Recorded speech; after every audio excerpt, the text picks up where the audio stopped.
name is Paul Nieto, and I'm the owner of GuitarTech NY.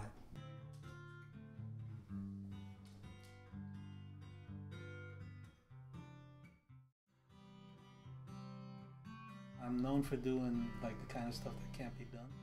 I can repair pretty much anything. Mom bought me a guitar when I was 10. It was a really cheap guitar. She was working a few jobs, so I didn't want her to buy an expensive guitar, so I just picked a cheap guitar.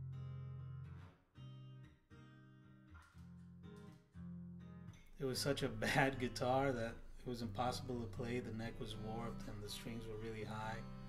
And so I took it apart and adjusted it without anybody showing me what to do. I was always that type of kid. When I was like 12, my brother smashed my guitar. We got into a huge fight and I put it all back together. The only way I could do it was to read up on it. So I went to the library, read books on how to repair wood. And so I just put this whole thing back together and it worked.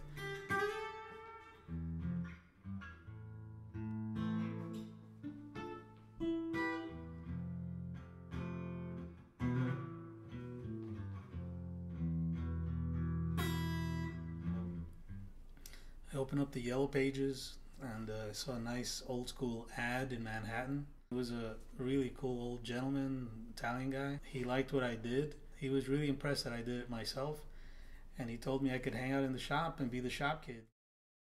The owner told the guy who was showing me everything that it's pretty illegal that we got a 13-year-old kid here working every day, so we got to pay him something in case the police comes. So they started paying me. So I started working at 13 years old. Repairing guitars, I'd say 12, since 12 years old. Doing it professionally, since 13 years old. Illegally. But taking things apart and putting them back together, I used to take apart the toaster, the VCR, just to see how it worked. And my mom would just say, please put it back together right, because Father's going to get upset if it doesn't work. I try to make the guitar last longer than any of the guitars made by the famous company. I make them really, really strong. I overbuild them.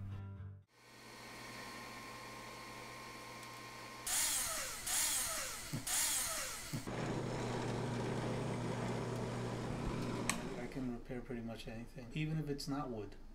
See, the beauty of me growing up in a repair shop with an old school guy, he taught me hammer and chisel. But then when I started working in shops on my own, everybody was using modern tools, so I had to learn quickly how to use routers and templates. I can do both, but with some instruments you have to do it old school. Like a violin, old school.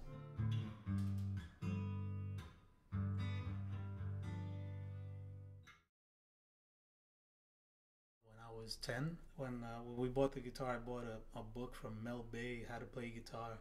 It's a terrible book, but it taught me how to play chords and how to tune a guitar.